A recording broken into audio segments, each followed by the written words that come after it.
found a frog. Even I thought the grandchildren of her own. It seemed like it was only yesterday when I returned home in school to find frog in my bedroom. My mother just chuckled when I yelled out, "I found a frog on the bed!" Now she knew that I would eventually find one, but she let me discover wonder of the nature that many people miss. You see, a little earlier that spring, when I was 6 years old, I saw some little black fish in the pond.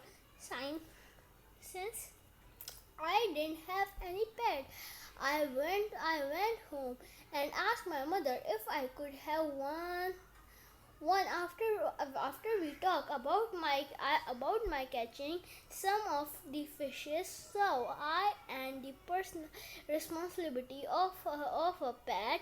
She agreed. She gave me about told me to get told me to go and catch a few, and said that while I was out she would prepare their new home. Off I went. There were so many that they were easily catch. I filled in the ball and ran home. When I got home, my mother had an old fish bowl in filled with water sitting on the corner of my desk. She asked to see the fish, looked and with a big smile, and the tadpoles. "Oh, wow, you are in for surprise," I asked what she meant. She just said I would have to wait, see, but to watch my fish carefully.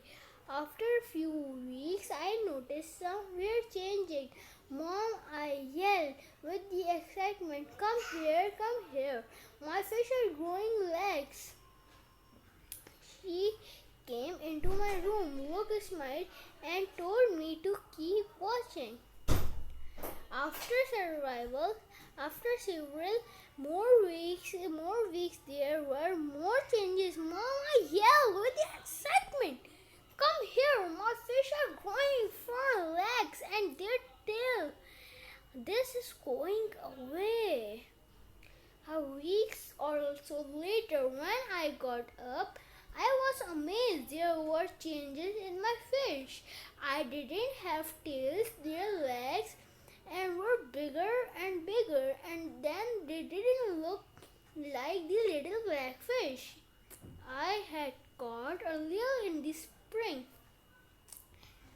That day when I returned home, I yelled I found a frog on the bed. Surprisingly, yes, Mom, you watched a miracle. Right before your eyes, a fish changing into a frog. Off I went.